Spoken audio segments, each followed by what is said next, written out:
The works of Josephus. The Wars of the Jews.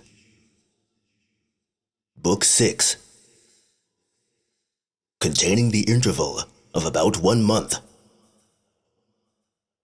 From the great extremity to which the Jews were reduced, to the taking of Jerusalem by Titus. Chapter 1. That the miseries of the Jews still grew worse, and how the Romans made an assault upon the tower of Antonia. Thus did the miseries of Jerusalem grow worse and worse every day, and the seditious were still more irritated by the calamities they were under, even while the famine preyed upon themselves, after it had preyed upon the people. And indeed, the multitude of carcasses that lay in heaps, one upon another, was a horrible sight, and produced a pestilential stench, which was a hindrance to those that would make sallies out of the city and fight the enemy. But as those were to go in battle array, who had been already used to 10,000 murders, and must tread upon those dead bodies as they marched along, so were not they terrified, or did they pity men as they marched over them, nor did they deem this affront offered to the deceased to be any ill omen to themselves. But as they had their right hands already polluted with the murders of their own countrymen, and in that condition ran out to fight with foreigners, they seemed to me to have cast a reproach upon God himself, as if he were too slow in punishing them. For the war was not now gone on with, as if they had any hope of victory. For they gloried after a brutish manner in that despair of deliverance they were already in. And now, the Romans, although they were greatly distressed in getting together their materials, raised their banks in 21 days, after they had cut down all the trees that were in the country that had joined to the city, and that for 90 furlongs round about, as I have already related. And, truly, the very view itself of the country was a melancholy thing, for those places which were before adorned with trees and pleasant gardens were now become a desolate country every way, and its trees were all cut down, nor could any foreigner that had formerly seen Judea and the most beautiful suburbs of the city, and now saw it as a desert, but lament and mourn sadly at so great a change. For the war had laid all signs of beauty quite waste, nor, if anyone that had known the place before had come on a sudden to it now, would he have known it again. But though he were at the city itself, yet would he have inquired for it notwithstanding. And now the banks were finished, they afforded a foundation for fear, both to the Romans and to the Jews. For the Jews expected that the city would be taken unless they could burn those banks, as did the Romans expect that, if these were once burnt down, they should never be able to take it. For there was a mighty scarcity of materials, and the bodies of the soldiers began to fail with such hard labors, as did their souls faint with so many instances of ill success. Nay, the very calamities themselves that were in the city proved a greater discouragement to the Romans than to those within the city. For they found the fighting men of the Jews to be not at all mollified among such their sore afflictions, while they had themselves perpetually less and less hopes of success, and their banks were forced to yield to the stratagems of the enemy, their engines to the firmness of their wall, and their closest fights to the boldness of their attack. And what was their greatest discouragement of all, they found the Jews' courageous souls to be superior to the multitude of the miseries they were under by their sedition, their famine, and the war itself, insomuch that they were ready to imagine that the violence of their attacks was invincible, and that the alacrity they showed would not be discouraged by their calamities. For what would not those be able to bear if they should be fortunate, who turned their very misfortunes to the improvement of their valor? These considerations made the Romans keep a stronger guard about their banks than they formerly had done. But now John and his party took care for securing themselves afterward, even in case this wall should be thrown down, and fell to their work before the battering rams were brought against them. Yet did they not compass what they endeavored to do, but as they were gone out with their torches, they came back under great discouragement before they came near to the banks, and the reasons were these: that in the first place, their conduct did not seem to be unanimous, but they went out in distinct parties, and at distinct intervals, after a slow manner, and timorously, and, to say all in a word, without a Jewish courage. For they were now defective in what is peculiar to our nation, that is, in boldness, in violence of assault, and in running upon the enemy altogether, and in persevering in what they go about, though they do not at first succeed in it.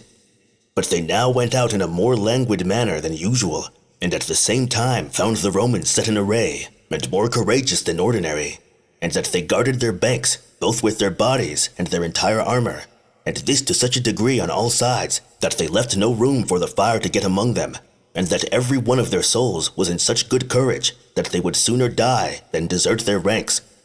For besides their notion that all their hopes were cut off, in case their works were once burnt, the soldiers were greatly ashamed that subtlety should be quite too hard for courage, madness for armor, multitude for skill, and Jews for Romans.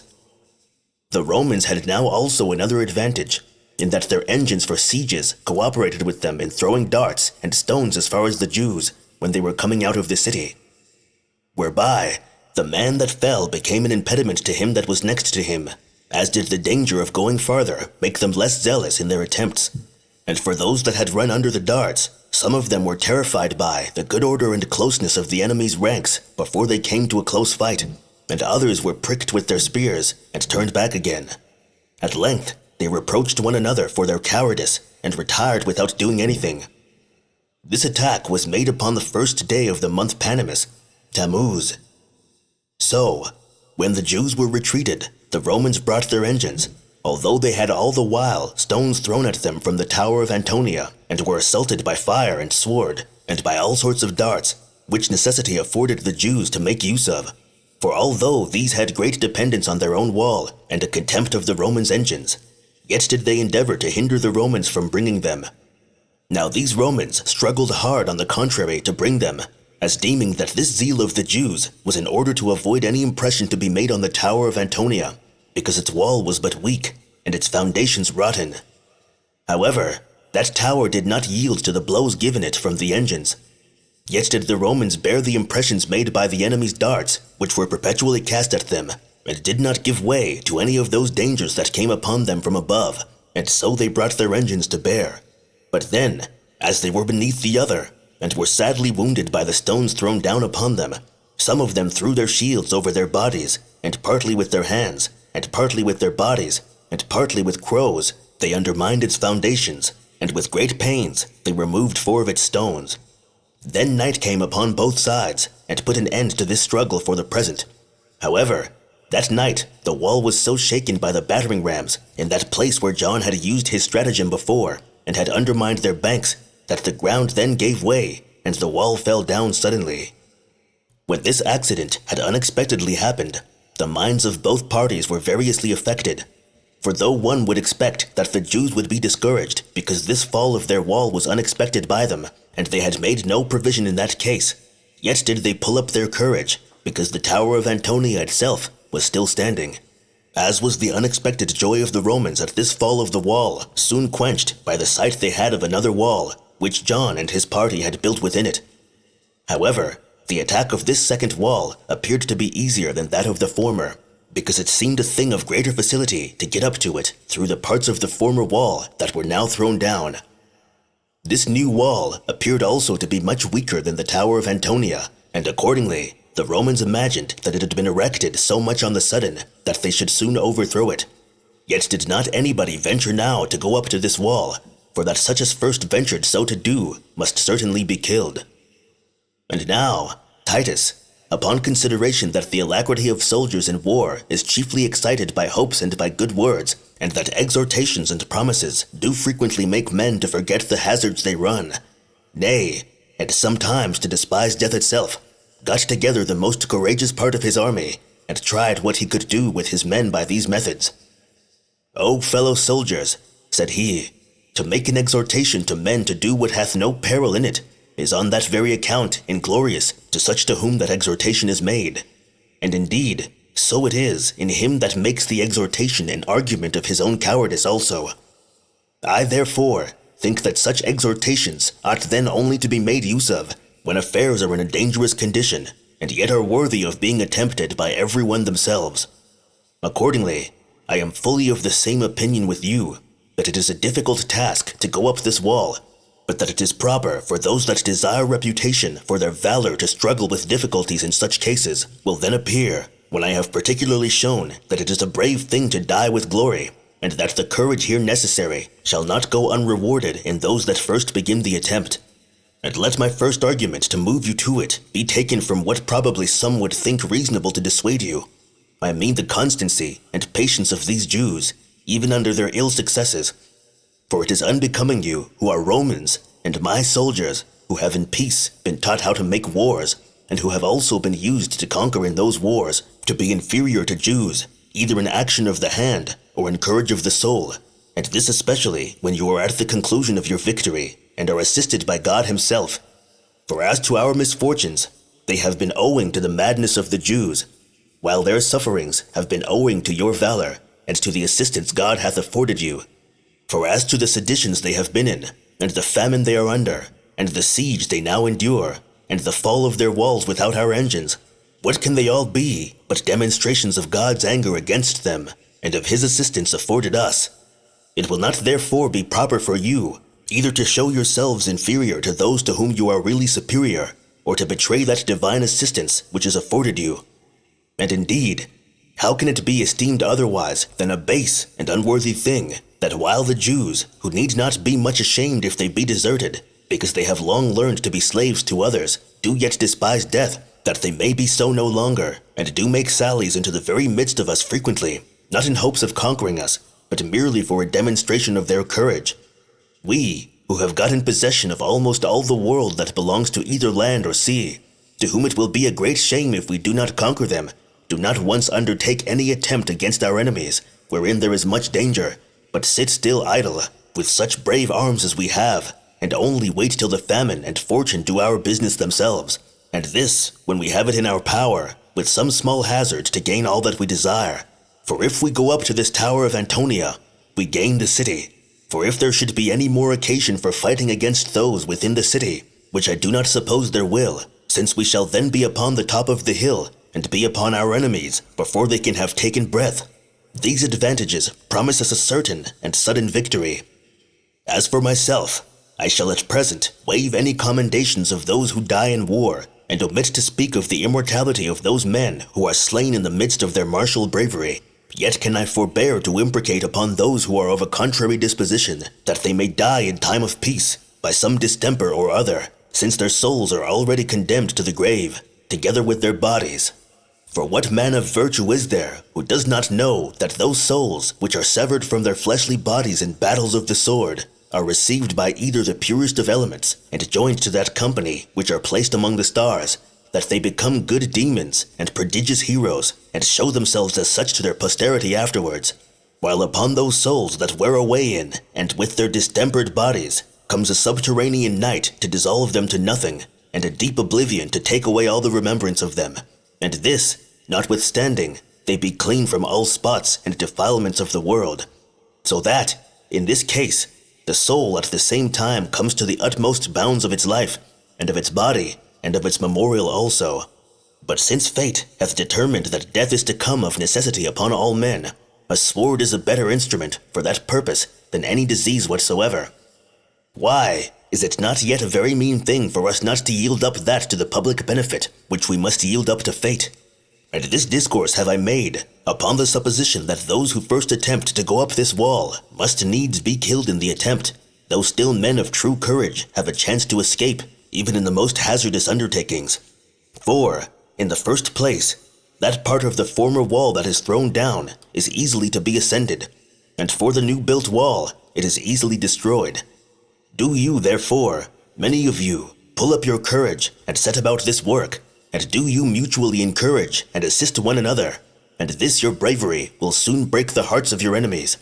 And perhaps such a glorious undertaking as yours is may be accomplished without bloodshed. For although it be justly to be supposed that the Jews will try to hinder you at your first beginning to go up them, yet when you have once concealed yourselves from them, and driven them away by force, they will not be able to sustain your efforts against them any longer, though but a few of you prevent them, and get over the wall. As for that person who first mounts the wall, I should blush for shame if I did not make him to be envied of others, by those rewards I would bestow upon him. If such a one escape with his life, he shall have the command of others that are now but his equals, although it be true also that the greatest rewards will accrue to such as die in the attempt. Upon this speech of Titus, the rest of the multitude were affrighted at so great a danger. But there was one whose name was Sabinus, a soldier who served among the cohorts, and a Syrian by birth, who appeared to be of very great fortitude, both in the actions he had done and the courage of his soul he had shown, although anybody would have thought, before he came to his work, that he was of such a weak constitution of body that he was not fit to be a soldier, for his color was black, his flesh was lean and thin, and lay close together, but there was a certain heroic soul that dwelt in his small body, which body was indeed too much narrow for that particular courage which was in him. Accordingly, he was the first that rose up, when he thus spake, I readily surrender myself to thee, O Caesar. I first ascend the wall, and I heartily wish that my fortune may follow my courage and my resolution. And if some ill fortune grudge me the success of my undertaking, take notice that my ill success will not be unexpected, but that I choose death voluntarily for thy sake. When he had said this, and had spread out his shield over his head with his left hand, and had, with his right hand, drawn his sword, he marched up to the wall, just about the 6th hour of the day. There followed him 11 others, and no more, that resolved to imitate his bravery. But still, this was the principal person of them all, and went first as excited by a divine fury. Now those that guarded the wall shot at them from thence, and cast innumerable darts upon them from every side. They also rolled very large stones upon them, which overthrew some of those 11 that were with him. But as for Sabinus himself, he met the darts that were cast at him, and though he was overwhelmed with them, yet did he not leave off the violence of his attack before he had gotten up on top of the wall, and had put the enemy to flight. For as the Jews were astonished at his great strength, and the bravery of his soul, and as, withal, they imagined more of them had gotten upon the wall than really had, they were put to flight. And now, one cannot but complain here of fortune, as still envious of virtue, and always hindering the performance of glorious achievements. This was the case of the man before us, when he had just obtained his purpose. For he then stumbled at a certain large stone, and fell down upon it headlong, with a very great noise. Upon which the Jews turned back, and when they saw him to be alone, and fallen down also, they threw darts at him from every side. However, he got upon his knee, and covered himself with his shield, and at the first defended himself against them, and wounded many of those that came near him. But he was soon forced to relax his right hand by the multitude of the wounds that had been given him, till at length he was quite covered over with darts before he gave up the ghost. He was one who deserved a better fate by reason of his bravery, but, as might be expected, he fell under so vast an attempt. As for the rest of his partners, the Jews dashed 3 of them to pieces with stones, and slew them as they were gotten up to the top of the wall. The other 8 being wounded, were pulled down and carried back to the camp. These things were done upon the 3rd day of the month Panemus, Tammuz. Now 2 days afterward, 12 of these men that were on the forefront and kept watch upon the banks got together and called to them the standard bearer of the 5th Legion and 2 others of a troop of horsemen and 1 trumpeter. These went without noise about the 9th hour of the night through the ruins to the tower of Antonia. And when they had cut the throats of the first guards of the place as they were asleep, they got possession of the wall and ordered the trumpeter to sound his trumpet. Upon which the rest of the guards got up on the sudden and ran away before anybody could see how many there were that were gotten up. For partly from the fear they were in, and partly from the sound of the trumpet which they heard, they imagined a great number of the enemy were gotten up.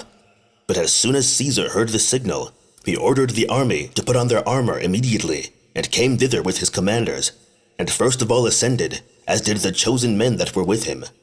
And as the Jews were flying away to the temple, they fell into that mine which John had dug under the Roman banks.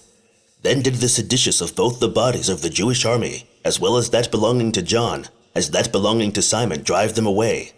and indeed were no way wanting as to the highest degree of force and alacrity, for they esteemed themselves entirely ruined if once the Romans got into the temple, as did the Romans look upon the same thing as the beginning of their entire conquest. So a terrible battle was fought at the entrance of the temple, while the Romans were forcing their way in order to get possession of that temple, and the Jews were driving them back to the tower of Antonia, in which battle the darts were on both sides useless, as well as the spears, and both sides drew their swords and fought it out hand to hand. Now during this struggle, the positions of the men were undistinguished on both sides, and they fought at random, the men being intermixed one with another, and confounded by reason of the narrowness of the place. while the noise that was made fell on the ear after an indistinct manner, because it was so very loud. Great slaughter was now made on both sides, and the combatants trod upon the bodies and the armor of those that were dead, and dashed them to pieces. Accordingly, to which side soever the battle inclined, those that had the advantage exhorted one another to go on, as did those that were beaten make a great lamentation. But still there was no room for flight, nor for pursuit, but disorderly revolutions and retreats, while the armies were intermixed one with another. But those that were in the first ranks were under the necessity of killing or being killed, without any way for escaping. For those on both sides that came behind forced those before them to go on, without leaving any space between the armies. At length, the Jews' violent zeal was too hard for the Romans' skill, and the battle already inclined entirely that way. For the fight had lasted from the 9th hour of the night till the 7th hour of the day, while the Jews came on in crowds and had the danger the temple was in for their motive. The Romans having no more here than a part of their army. For those legions on which the soldiers on that side depended were not come up to them, so it was at present thought sufficient by the Romans to take possession of the tower of Antonia. But there was one Julian, a centurion that came from Bithynia, a man who was great of reputation, whom I had formerly seen in that war, and one of the highest fame, both for his skill in war, his strength of body, and the courage of his soul. This man, seeing the Romans giving ground, and in a sad condition for he stood by Titus at the tower of Antonia, leaped out, and of himself alone put the Jews to flight when they were already conquerors, and made them retire as far as the corner of the inner court of the temple. From him the multitude fled away in crowds, as supposing that neither his strength nor his violent attacks could be those of a mere man. Accordingly, he rushed through the midst of the Jews as they were dispersed all abroad, and killed those that he caught. Nor indeed was there any sight that appeared more wonderful in the eyes of Caesar, or more terrible to others than this. However, he was himself pursued by fate, which it was not possible that he who was but a mortal man should escape. For as he had shoes all full of thick and sharp nails, as had every one of the other soldiers, so when he ran on the pavement of the temple, he slipped, and fell down upon his back with a very great noise, which was made by his armor. This made those that were running away to turn back, whereupon those Romans that were in the tower of Antonia set up a great shout, as they were in fear for the man. But the Jews got about him in crowds, and struck at him with their spears, and with their swords on all sides. Now he received a great many of the strokes of these iron weapons upon his shield, and often attempted to get back up again, but was thrown down by those that struck at him. Yet did he, as he lay along, stab many of them with his sword. Nor was he soon killed, as being covered with his helmet and his breastplate in all those parts of his body where he might be mortally wounded. He also pulled his neck close to his body, till all his other limbs were shattered, and nobody durst come to defend him, and then he yielded to his fate. Now Caesar was deeply affected on account of this man of so great fortitude, and especially as he was killed in the sight of so many people. He was desirous himself to come to his assistance, but the place would not give him leave, while such as could have done it were too much terrified to attempt it. Thus when Julian had struggled with death a great while, and had let but few of those that had given him his mortal wound go off unhurt, he had at last his throat cut, though not without some difficulty, and left behind him a great fame, not only among the Romans and with Caesar himself, but among his enemies also. Then did the Jews catch up his dead body, and put the Romans to flight again, and shut them up in the tower of Antonia. Now those that most signalized themselves, and fought most zealously in this battle of the Jewish side, were one Alexis, and Gyphius of John's party, the son of Myrto, and James, the son of Sossus, the commander of the Idumeans, and of the Zealots, 2 brethren, Simon and Judas, the sons of Jairus. Chapter 2. How Titus gave orders to demolish the tower of Antonia, and then persuaded Josephus to exhort the Jews again to a surrender. And now Titus gave orders to his soldiers that were with him to dig up the foundations of the tower of Antonia, and make him a ready passage for his army to come up, while he himself had Josephus brought to him, for he had been informed that on that very day, which was the 17th day of Panemus, Tammuz, the sacrifice called the daily sacrifice had failed, and had not been offered to God for want of men to offer it, and that the people were grievously troubled at it, and commanded him to say the same things to John that he had said before, that if he had any malicious inclination for fighting, he might come out with as many of his men as he pleased, in order to fight, without the danger of destroying either his city or temple, but that he desired he would not defile the temple, nor thereby offend against God, that he might, if pleased, offer the sacrifices which were now discontinued by any of the Jews whom he should pitch upon. Upon this, Josephus stood in such a place where he might be heard, not by John only, but by many more, and then declared to them what Caesar had given him in charge, and this in the Hebrew language.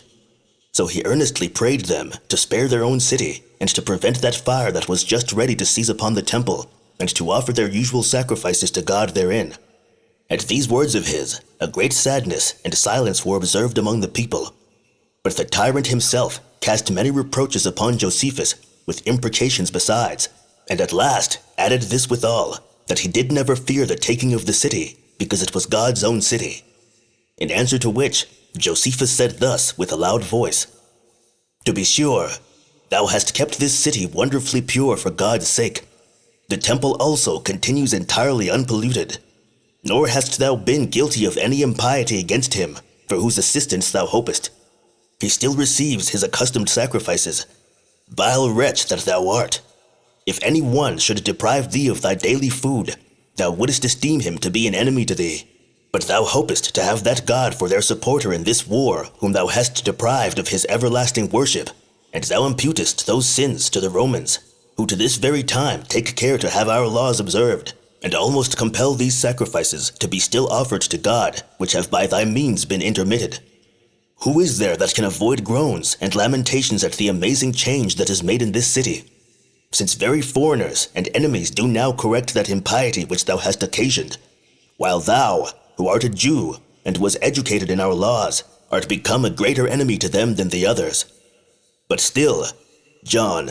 it is never dishonorable to repent, and amend what hath been done amiss, even at the last extremity. Thou hast an instance before thee, in Jeconiah, the king of the Jews, if thou hast a mind to save the city, who, when the king of Babylon made war against him, did, of his own accord, go out of this city before it was taken, and did undergo a voluntary captivity with his family, that the sanctuary might not be delivered up to the enemy, and that he might not see the house of God set on fire. On which account he is celebrated among all the Jews in their sacred memorials, and his memory is become immortal, and will be conveyed fresh down to our posterity through all ages. This, John, is an excellent example in such a time of danger, and I dare venture to promise that the Romans shall still forgive thee. And take notice that I, who make this exhortation to thee, am one of thine own nation. I, who am a Jew, do make this promise to thee, and it will become thee to consider who I am that give thee this counsel, and whence I am derived. For while I am alive, I shall never be in such slavery as to forego my own kindred, or forget the laws of our forefathers. Thou hast indignation at me again, and makest a clamor at me, and reproachest me indeed. I cannot deny that I am worthy of worse treatment than all this amounts to, because, in opposition to fate, I make this kind invitation to thee, and endeavor to force deliverance upon those whom God hath condemned. And who is there that does not know what the writings of the ancient prophets contain in them, and particularly that oracle which is just now going to be fulfilled upon this miserable city? For they foretold that this city should be taken when somebody shall begin the slaughter of his own countrymen. And are not both the city and the entire temple now full of the dead bodies of your countrymen? It is God, therefore, it is God himself who is bringing on this fire, to purge that city and temple by means of the Romans, and is going to pluck up this city, which is full of your pollutions." As Josephus spoke these words, with groans and tears in his eyes, his voice was intercepted by sobs. However, the Romans could not but pity the affliction he was under, and wonder at his conduct. But for John, and those that were with him, they were but the more exasperated against the Romans on this account, and were desirous to get Josephus also into their power. Yet did that discourse influence a great many of the better sort, and truly some of them were so afraid of the guards sent by the seditious that they tarried where they were, but still were satisfied that both they and the city were doomed to destruction. Some also there were who, watching for a proper opportunity when they might quietly get away, fled to the Romans, of whom were the high priests Joseph and Jesus, and of the sons of the high priests 3, whose father was Ishmael, who was beheaded in Cyrene, and 4 sons of Matthias, as also 1 son of the other Matthias, who ran away after his father's death, and whose father was slain by Simon, the son of Joris, with 3 of his sons, as I have already related. Many also of the other nobility went over to the Romans, together with the high priests. Now Caesar not only received these men very kindly in other respects, but, knowing they would not willingly live after the customs of other nations, he sent them to Gophna, and desired them to remain there for the present, and told them that when he was gotten clear of this war, he would restore each of them to their possessions again. So they cheerfully retired to that small city which was allotted them, without fear of any danger. But as they did not appear, the seditious gave out again that these deserters were slain by the Romans, which was done in order to deter the rest from running away by fear of the like treatment. This trick of theirs succeeded now for a while, as did the like trick before, for the rest were hereby deterred from deserting, by fear of the like treatment. However, when Titus had recalled those men from Gophna, he gave orders that they should go round the wall, together with Josephus, and show themselves to the people, upon which a great many fled to the Romans. These men also got in a great number together, and stood before the Romans, and besought the seditious with groans and tears in their eyes, in the first place to receive the Romans entirely into the city, and save that their own place of residence again, but that, if they would not agree to such a proposal, that they would at least depart out of the temple, and save the holy house for their own use, for that the Romans would not venture to set the sanctuary on fire, but under the most pressing necessity. Yet did the seditious still more and more contradict him, and while they cast loud and bitter reproaches upon these deserters, they also set their engines for throwing of darts and javelins and stones upon the sacred gates of the temple, at due distances from one another, insomuch that all the space round about within the temple might be compared to a burying ground, so great was the number of the dead bodies therein, as might the holy house itself be compared to a citadel. Accordingly, these men rushed upon holy places in their armor that were otherwise unapproachable, and that while their hands were yet warm with the blood of their own people, which they had shed, nay, they proceeded to such great transgressions that the very same indignation which the Jews would naturally have against Romans, had they been guilty of such abuses against them, the Romans now had against Jews for their impiety in regards to their own religious customs. Nay, indeed, there were none of the Roman soldiers who did not look with a sacred horror upon the holy house, and adored it, and wished that the robbers would repent before their miseries became incurable. Now Titus was deeply affected with this state of things, and reproached John and his party, and said to them, "Have not you, vile wretches that you are, by our permission put up this partition wall before your sanctuary? Have not you been allowed to put up the pillars thereto belonging at due distances, and on it to engrave in Greek, and in your own letters, this prohibition that no foreigner should go beyond this wall? Have not we given you leave to kill such as go beyond it, though he were a Roman? And what do you now, you pernicious villains? Why do you trample upon dead bodies in this temple? And why do you pollute this holy house with the blood both of foreigners and Jews themselves? I appeal to the gods of my own country, and to every god that ever had any regard to this place, for I do not suppose it to be now regarded by any of them. I also appeal to my own army, and to those Jews that are now with me, and even to you yourselves, that I do not force you to defile this your sanctuary. And if you will but change the place whereon you will fight, no Roman shall either come near your sanctuary, or offer any affront to it. Nay, I will endeavor to preserve you, your holy house, whether you will or not." As Josephus explained these things from the mouth of Caesar, both the robbers and the tyrant thought that these exhortations proceeded from Titus's fear, and not from his goodwill to them, and grew insolent upon it. But when Titus saw that these men were neither to be moved by commiseration towards themselves, nor had any concern upon them to the holy house spared, he proceeded, unwillingly, to go on again with the war against them. He could not indeed bring all his army against them, the place was so narrow, but choosing 30 soldiers of the most valiant out of every 100, and committing 1,000 to each tribune, and making Cerealis their commander-in-chief, he gave orders that they should attack the guards of the temple about the 9th hour of that night. But as he was now in his armor, and preparing to go, by reason of the greatness of the danger, and what the commanders suggested to them, for they said that he would do more by sitting above in the Tower of Antonia as a dispenser of rewards to those soldiers that signalized themselves in the fight, than by coming down and hazarding his own person in the forefront of them, for that they would all fight stoutly while Caesar looked upon them.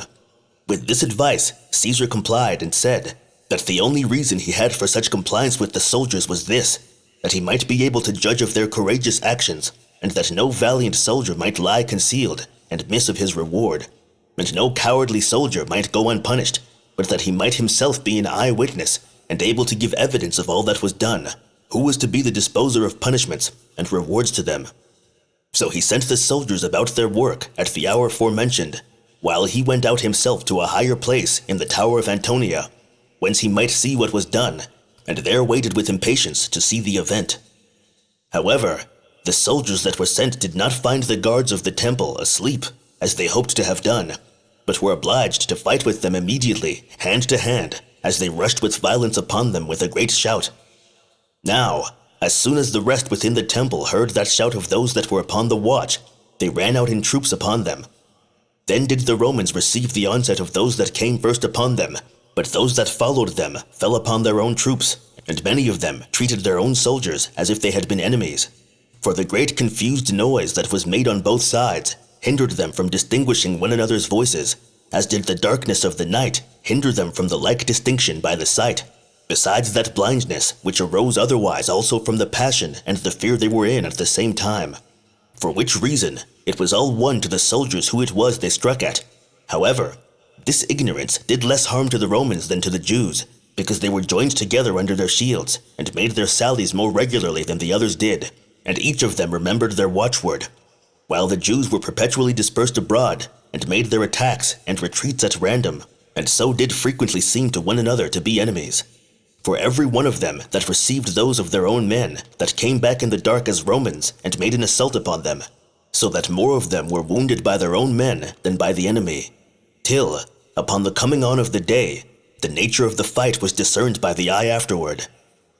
Then did they stand in battle array in distinct bodies, and cast their darts regularly, and regularly defended themselves, nor did either side yield or grow weary.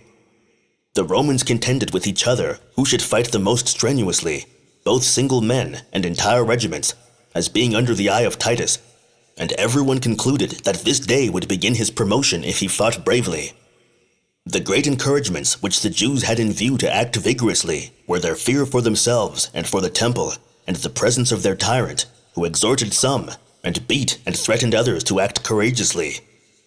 Now, it so happened that this fight was for the most part a stationary one, wherein the soldiers went on and came back in a short time, and suddenly, for there was no long space of ground for either of their flights or pursuits.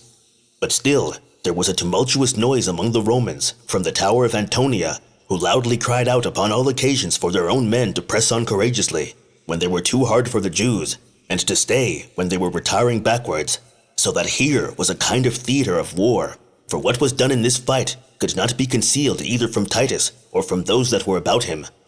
At length it appeared that this fight, which began at the 9th hour of the night, was not over till past the 5th hour of the day,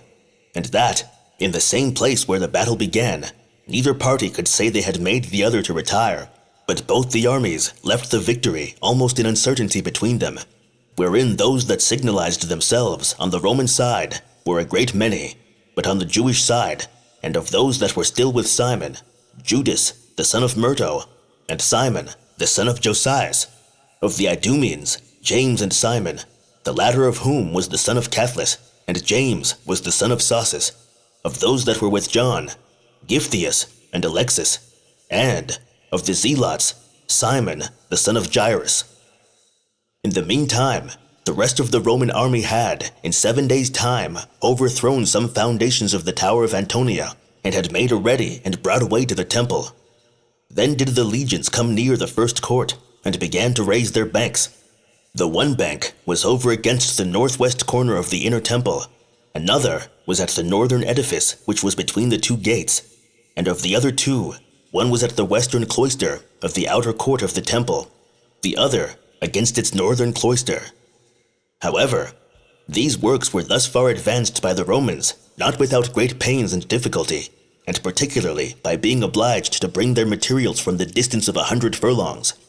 They had farther difficulties also upon them, sometimes by the over-great security they were in that they should overcome the Jewish snares laid for them, and by that boldness of the Jews which their despair of escaping had inspired them withal. For some of their horsemen, when they went out to gather wood or hay, let their horses feed without having their bridles on during the time of foraging, upon which horses the Jews sallied out in whole bodies and seized them. And when this was continually done, and Caesar believed what the truth was, that the horses were stolen more by the negligence of his own men than by the valor of the Jews, he determined to use greater severity to oblige the rest to take care of their horses. So he commanded that one of those soldiers who had lost their horses should be capitally punished, whereby he so terrified the rest that they preserved their horses for the time to come, for they did not any longer let them go from them to feed by themselves, but, as if they had grown to them, they always went along with them when they wanted necessaries. Thus did the Romans still continue to make war against the temple, and to raise their banks against it. Now, after 1 day had been interposed since the Romans ascended the breach, many of the seditious were so pressed by the famine upon the present failure of their ravages that they got together and made an attack upon those Roman guards that were upon the Mount of Olives, and this about the 11th hour of the day, as supposing first that they would not expect such an onset, and, in the next place, that they were then taking care of their bodies, and therefore they should very easily beat them. But the Romans were apprised of their coming to attack them beforehand, and running together from the neighboring camps on the sudden, prevented them from getting over their fortification or forcing the wall that was built about them. Upon this came on a sharp fight, and here many great actions were performed on both sides, while the Romans showed both their courage and their skill in war, as did the Jews come on them with immoderate violence and intolerable passion. The one party was urged on by shame, and the other by necessity. For it seemed a very shameful thing to the Romans to let the Jews go, now they were taken in a kind of net, while the Jews had but one hope of saving themselves, and that was, in case they could by violence break through the Roman wall. And one, whose name was Pedanius, belonging to a party of horsemen, when the Jews were already beaten and forced down into the valley together, spurred his horse on their flank with great vehemence, and caught up a certain young man belonging to the enemy by his ankle as he was running away. The man was, however, of a robust body and in his armor. So low did Pedanius bend himself downward from his horse, even as he was galloping away, and so great was the strength of his right hand, and of the rest of his body, as also such skill had he in horsemanship. So this man seized upon that his prey, as upon a precious treasure, and carried him as his captive to Caesar. Whereupon, Titus admired the man that had seized the other for his great strength, and ordered the man that was caught to be punished with death for his attempt against the Roman wall, but betook himself to the siege of the temple, and to pressing on the raising of the banks. In the meantime, the Jews were so distressed by the fights they had been in, as the war advanced higher and higher, and creeping up to the holy house itself, that they, as it were, cut off those limbs of their body which were infected, in order to prevent the distempers spreading farther. For they set the northwest cloister, which was joined to the tower of Antonia, on fire, and after that brake off about 20 cubits of that cloister, and thereby made a beginning in burning the sanctuary. 2 days after which, or on the 24th day of the forenamed month, Panemus, or Tammuz, the Romans set fire to the cloister that joined to the other, when the fire went 15 cubits farther. The Jews, in like manner, cut off its roof, nor did they entirely leave off what they were about, till the tower of Antonia was parted from the temple, even when it was in their power to have stopped the fire. Nay, they lay still while the temple was first set on fire, and deemed this spreading of the fire to be for their own advantage. However, the armies were still fighting, one against another, about the temple, and the war was managed by continual sallies of particular parties against one another. Now there was at this time a man among the Jews, low of stature he was, and of a despicable appearance, of no character either as to his family or in other respects. His name was Jonathan. He went out at the high priest John's monument, and uttered many other insolent things to the Romans, and challenged the best of them all to a single combat. But many of those that stood there in the army huffed him, and many of them, as they might well be, were afraid of him. Some of them also reasoned thus, and that justly enough, that it was not fit to fight with a man that desired to die, because those that utterly despaired of deliverance had, besides other passions, a violence in attacking men that could not be opposed, and had no regard to God himself, and that to hazard one's self with a person, whom if you overcome, you do no great matter, and by whom it is hazardous that you may be taken prisoner, would be an instance, not of manly courage, but of unmanly rashness. So there being nobody that came out to accept the man's challenge, and the Jew cutting them with a great number of reproaches, as cowards, for he was a very haughty man in himself, and a great despiser of the Romans, one, whose name was Pudens, of the body of horsemen, out of his abomination of the other's words, and of his impudence withal, and perhaps out of an inconsiderate arrogance, on account of the other's lowness of stature, ran out to him, and was too hard for him in other respects, but was betrayed by his ill fortune. For he fell down, and as he was down, Jonathan came running to him, and cut his throat, and then standing upon his dead body, he brandished his sword, bloody as it was, and shook his shield with his left hand, and made many acclamations to the Roman army, and exulted over the dead man, and jested upon the Romans, till at length one Priscus, a centurion, shot a dart at him, as he was leaping and playing the fool with himself, and thereby pierced him through, upon which a shout was set up by both the Jews and the Romans, though on different accounts. So Jonathan grew giddy by the pain of his wounds, and fell down upon the body of his adversary, a plain instance how suddenly vengeance may come upon men that have success in war, without any just deserving of the same. Chapter 3. Concerning a stratagem that was devised by the Jews, by which they burnt many of the Romans, with another description of the terrible famine that was in the city. But now the seditious that were in the temple did every day openly endeavor to beat off the soldiers that were upon the banks, and on the 27th day of the forenamed month, Panemus, or Tammuz, contrived such a stratagem as this. They filled that part of the western cloister which was between the beams, and the roof under them, and dry materials, as also with bitumen and pitch, and then retired from that place, as though they were tired with the pains they had taken. At which procedure of theirs, many of the most inconsiderate among the Romans, who were carried away with violent passions, followed hard after them as they were retiring, and applied ladders to the cloister, and got up to it suddenly. But the prudent part of them, when they understood this unaccountable retreat of the Jews, stood still where they were before. However, the cloister was full of those that were gone up the ladders, at which time the Jews set it all on fire, and as the flames burst out everywhere, on the sudden, the Romans that were out of the danger were seized with a very great consternation, as were those that were in the midst of the danger, in the utmost distress. So when they perceived themselves surrounded with the flames, some of them threw themselves down backwards into the city, and some among their enemies in the temple, as did many leap down to their own men, and broke their limbs to pieces. But a great number of those that were going to take these violent methods were prevented by the fire, though some prevented the fire by their own swords. However, the fire was on the sudden carried so far as to surround those who would have otherwise perished. As for Caesar himself, he could not, however, but commiserate those that thus perished, although they got up thither without any order for so doing, since there was no way of giving them any relief. Yet was this some comfort to those that were destroyed, that everybody might see that person grieve, for whose sake they came to their end. For he cried out openly to them, and leaped up, and exhorted those that were about him to do their utmost to relieve them. So every one of them died cheerfully, as carrying along with him these words and this intention of Caesar as a sepulchral moment. Some there were, indeed, who retired into the wall of the cloister which was broad, and were preserved out of the fire, but were then surrounded by the Jews. And although they made resistance against the Jews for a long time, yet were they wounded by them, and at length they all fell down dead.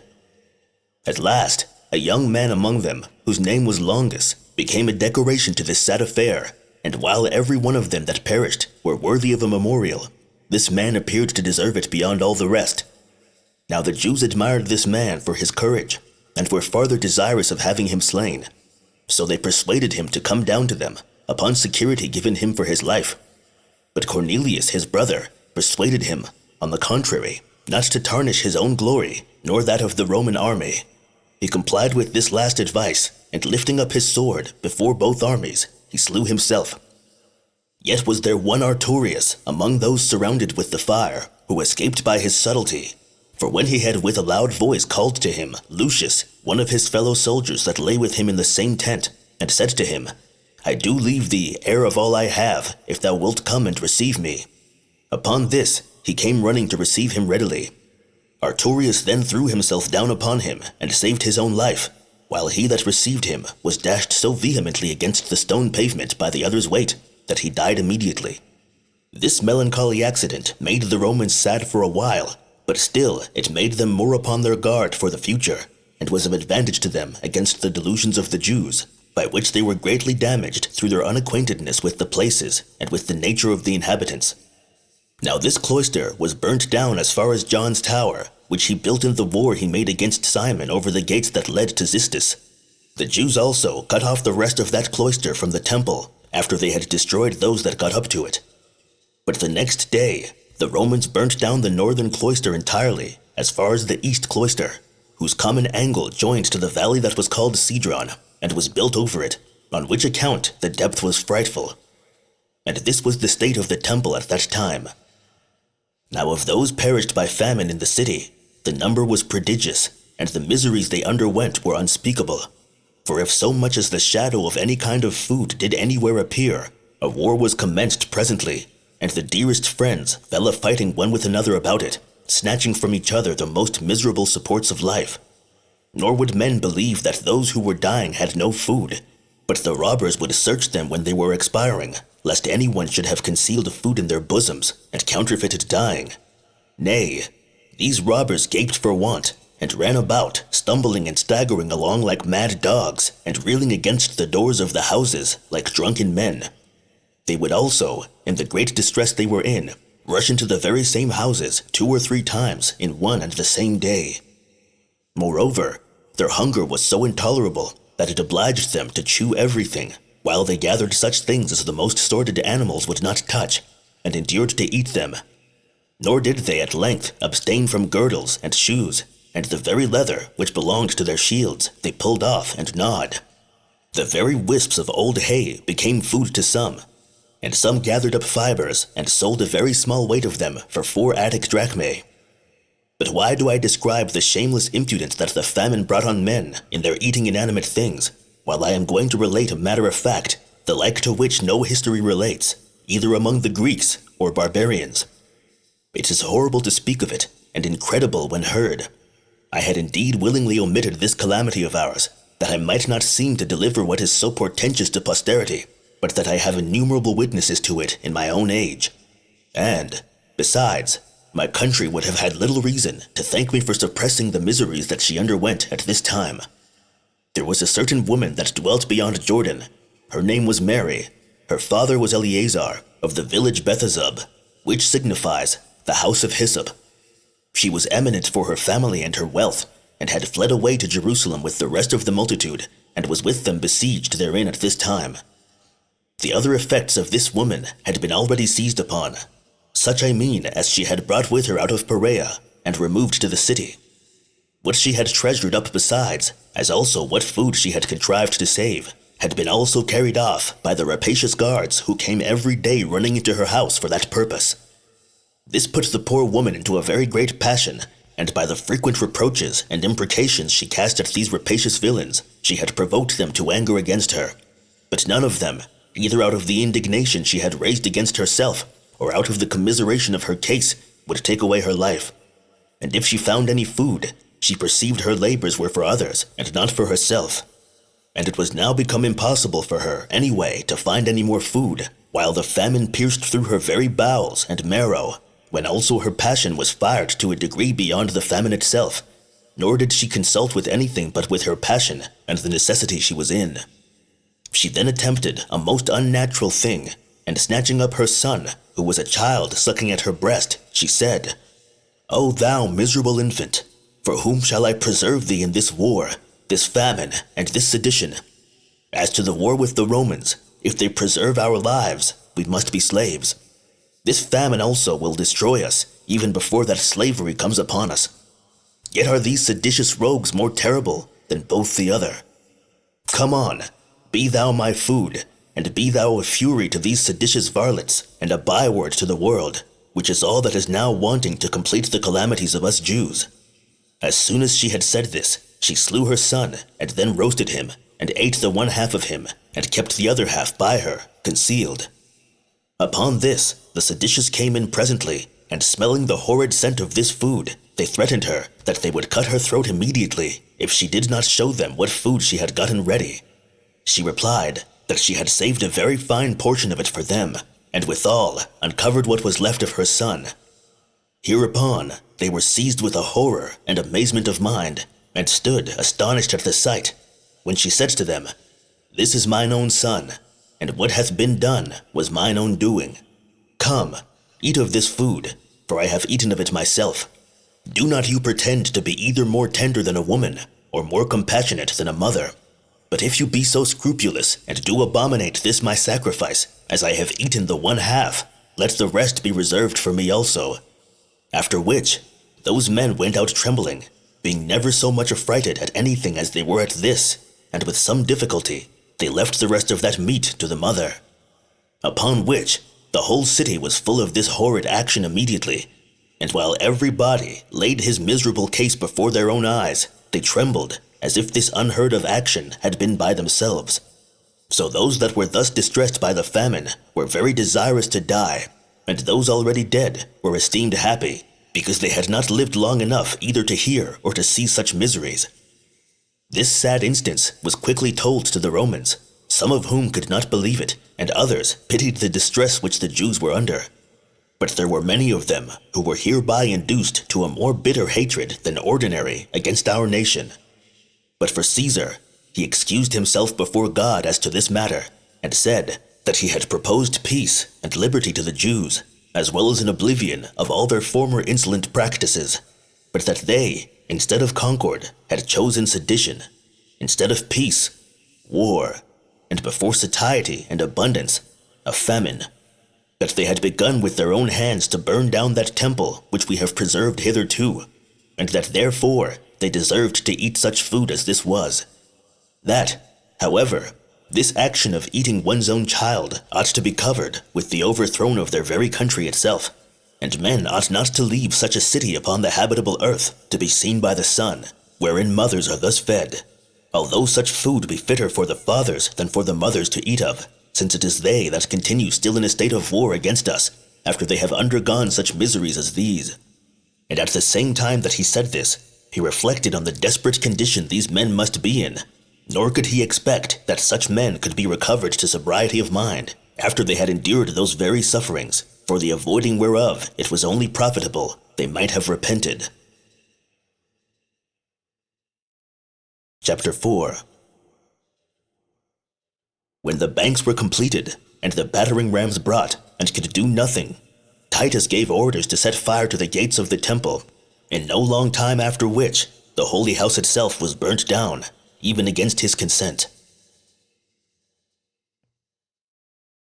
And now, 2 of the legions had completed their banks on the 8th day of the month Lus, Ab, whereupon Titus gave orders that the battering rams should be brought and set over against the western edifice of the inner temple. For before these were brought, the firmest of all the other engines had battered the wall for 6 days together without ceasing, without making any impression upon it. But the vast largeness and strong connection of the stones were superior to that engine, and to the other battering rams also. Other Romans did indeed undermine the foundations of the northern gate, and, after a world of pains, removed the outermost stones. Yet was the gate still upheld by the inner stones, and stood still unhurt, till the workmen, despairing of all such attempts by engines and crows, brought their ladders to the cloisters. Now the Jews did not interrupt them in so doing, but when they were gotten up, they fell upon them and fought with them. Some of them they thrust down, and threw them backwards headlong. Others of them they met and slew. They also beat many of those that went down the ladders again, and slew them with their swords before they could bring their shields to protect them. Nay, some of the ladders they threw down from above, when they were full of armed men. A great slaughter was made of the Jews also at the same time, while those that bear the ensigns fought hard for them, as deeming it a terrible thing, and what would tend to their great shame if they permitted them to be stolen away. Yet did the Jews at length get possession of these engines, and destroyed those that had gone up the ladders, while the rest were so intimidated by what those suffered who were slain, that they retired. Although none of the Romans died without having done good service before his death. Of the seditious, those that had fought bravely in the former battles did the like now, as besides them did Eleazar, the brother's son of Simon the tyrant. But when Titus perceived that his endeavors to spare a foreign temple turned to the damage of his soldiers and made them be killed, he gave orders to set the gates on fire. In the meantime, there deserted to him Ananus, who came from Emmaus, the most bloody of all Simon's guards, and Archelaus, the son of Magadatus, they hoping to be still forgiven, because they left the Jews at a time when they were the conquerors. Titus objected this to these men as a cunning trick of theirs, and as he had been informed of their other barbarities toward the Jews, he was going in all haste to have them both slain. He told them that they were only driven to this desertion because of the utmost distress they were in, and did not come away of their own good disposition, and that those did not deserve to be preserved, by whom their own city was already set on fire, out of which fire they now hurried themselves away. However, the security he had promised the deserters overcame his resentments, and he dismissed them accordingly, though he did not give them the same privileges that he had afforded to others. And now the soldiers had already put fire to the gates, and the silver that was over them quickly carried the flames to the wood that was within it, whence it spread itself all on the sudden, and caught hold of the cloisters. Upon the Jews seeing this fire all about them, their spirits sunk, together with their bodies, and they were under such astonishment that not one of them made any haste, either to defend himself or to quench the fire, but they stood as mute spectators of it only. However, they did not so grieve at the loss of what was now burning, as to grow wiser thereby for the time to come, but as though the holy house itself had been on fire already, they whetted their passions against the Romans. This fire prevailed during that day, and the next also, for the soldiers were not able to burn all the cloisters that were round about together at one time, but only by pieces. But then, on the next day, Titus commanded part of his army to quench the fire, and to make a road for the more easy marching up of the legions, while he himself gathered the commanders together. Of those there were assembled the 6 principal persons: Tiberius Alexander, the commander under the general of the whole army, with Sextus Cerealis, the commander of the 5th legion, and Larsius Lepidus, the commander of the 10th legion, and Titus Phrygius, the commander of the 15th legion. There was also with them Eternius, the leader of the 2 legions that came from Alexandria, and Marcus Antonius Julianus, procurator of Judea. After these came together all the rest of the procurators and tribunes. Titus proposed to these that they should give him their advice what should be done about the holy house. Now, some of these thought it would be the best way to act according to the rules of war and demolish it, because the Jews would never leave off rebelling while that house was standing, at which house it was that they used to get all together. Others of them were of opinion that in case the Jews would leave it, and none of them would lay their arms up in it, he might save it,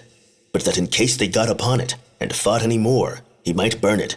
because it must then be looked upon not as a holy house, but as a citadel, and that the impiety of burning it would then belong to those that forced this to be done, and not to them. But Titus said that although the Jews should get upon that holy house and fight us thence,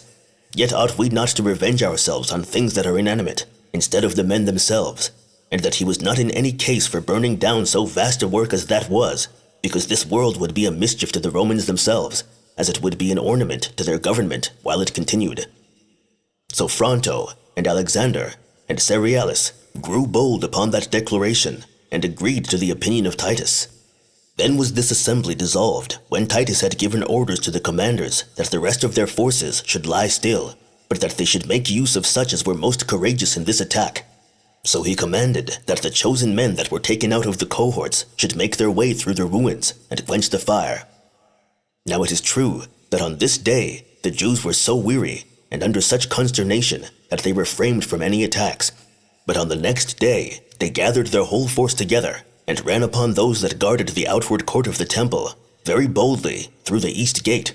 and this about the 2nd hour of the day.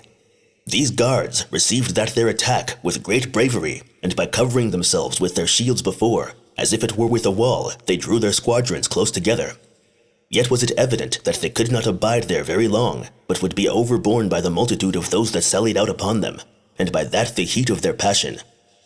However, Caesar seeing, from the tower of Antonia, that this squadron was likely to give way, he sent some chosen horsemen to support them. Hereupon, the Jews found themselves not able to sustain their onset, and upon the slaughter of those in the forefront, many of the rest were put to flight. But as the Romans were going off, the Jews turned back upon them and fought them. And as those Romans came back upon them, they retreated again, until about the 5th hour of the day they were overborne and shut themselves up in the inner court of the temple. So Titus retired into the tower of Antonia, and resolved to storm the temple the next day, early in the morning with his whole army, and to encamp round about the holy house. But, as for that house, God had for certain long ago doomed it to the fire, and now that fatal day was come. According to the revolution of ages, it was the 10th day of the month Lus, Ab, upon which it was formerly burnt by the king of Babylon. Although these flames took their rise from the Jews themselves, and were occasioned by them. For upon Titus's retiring, the seditious lay still for a little while, and then attacked the Romans again, when those that guarded the holy house fought with those that quenched the fire that was burning in the inner court of the temple. But these Romans put the Jews to flight, and proceeded as far as the holy house itself. At which time, one of the soldiers, without staying for any orders, and without any concern or dread upon him at so great an undertaking, and being hurried on by a certain divine fury, snatched somewhat out of the materials that were on fire, and being lifted up by another soldier, he set fire to a golden window, through which there was a passage to the rooms that were round about the holy house, on the north side of it. As the flames went upward, the Jews made a clamor, such as so mighty an affliction required, and ran together to prevent it. And now they spared not only their lives any longer, nor suffered anything to restrain their force, since that holy house was perishing, for whose sake it was that they kept such a guard about it. And now a certain person came running to Titus, and told him of this fire, and as he was resting himself in his tent after the last battle, whereupon he rose up in great haste, and, as he was, ran to the holy house, in order to have a stop put to the fire. After him followed all his commanders, and after them followed the several legions, in great astonishment. So there was a great clamor and tumult raised, as was natural upon the disorderly motion of so great an army. Then did Caesar, both by calling to the soldiers that were fighting with a loud voice, and by giving a signal to them with his right hand, order them to quench the fire. But they did not hear what he said, though he spake so loud, having their ears already dimmed by a greater noise another way. Nor did they attend to the signal he made with his hand neither, as still some of them were distracted with fighting, and others with passion. But as for the legions that came running thither, neither did any persuasions nor any threatenings could restrain their violence, but each one's own passion was his commander at this time. And as they were crowding into the temple together, many of them were trampled on by one another, while a great number fell among the ruins of the cloisters, which were still hot and smoking, and were destroyed in the same miserable way with those whom they had conquered. And when they were come near the holy house, they made as if they did not so much as hear Caesar's orders to the contrary, but they encouraged those that were before them to set it on fire. As for the seditious, they were in too great distress already to afford their assistance towards quenching the fire. They were everywhere slain, and everywhere beaten. And as for a great part of the people, they were weak and without arms, and had their throats cut wherever they were caught. Now, round about the altar lay dead bodies heaped upon one another, as at the steps, going up to it, ran a great quantity of their blood, whither also the dead bodies that were slain above on the altar fell down. And now, since Caesar was no way able to restrain the enthusiastic fury of the soldiers, and the fire proceeded on more and more, he went into the holy place of the temple with his commanders, and saw it with what was in it, which he found to be far superior to what the relations of foreigners contained, and not inferior to what we ourselves boasted of and believed about it. But as the flame had not as yet reached to its inward parts, but was still consuming the rooms that were about the holy house, and Titus supposing what the fact was, that the house itself might yet be saved, he came in haste, and endeavored to persuade the soldiers to quench the fire, and gave order to Liberalius the centurion, and one of those spearmen that were about him, to beat the soldiers that were refractory with their staves, and to restrain them. Yet were their passions too hard for the regards they had for Caesar, and the dread they had of him who forbade them, as was their hatred of the Jews, and a certain vehement inclination to fight them, too hard for them also. Moreover, the hope of plunder induced many to go on, as having this opinion, that all the places within were full of money, and as seeing that all round about it was made of gold. And besides, one of those that went into the place prevented Caesar, when he ran so hastily out to restrain the soldiers, and threw the fire upon the hinges of the gate in the dark, whereby the flame burst out from within the holy house itself immediately, when the commanders retired, and Caesar with them, and when nobody any longer forbade those that were without to set fire to it. And thus the holy house burnt down, without Caesar's approbation. Now, although anyone would justly lament the destruction of such a work as this was, since it was the most admirable of all the works we have seen or heard of, both for its curious structure and its magnitude, and also for the vast wealth bestowed upon it, as well as for the glorious reputation it had for its holiness, yet might such a one comfort himself with this thought, that it was fate that decreed it so to be, which is inevitable, both as to living creatures and as to works and places also. However, one cannot but wonder at the accuracy of this period thereto relating, for the same month and day were now observed, as I said before, wherein the holy house was burnt formerly by the Babylonians. Now the number of years that passed from its first foundation, which was laid by King Solomon, till this its destruction, which happened in the 2nd year of the reign of Vespasian, are collected to be 1,130, besides 7 months and 15 days. And from the second building of it, which was done by Haggai, in the 2nd year of Cyrus the king, till its destruction under Vespasian, there were 639 years and 45 days. Chapter 5. The great distress the Jews were in upon the conflagration of the holy house, concerning a false prophet, and the signs that preceded this destruction.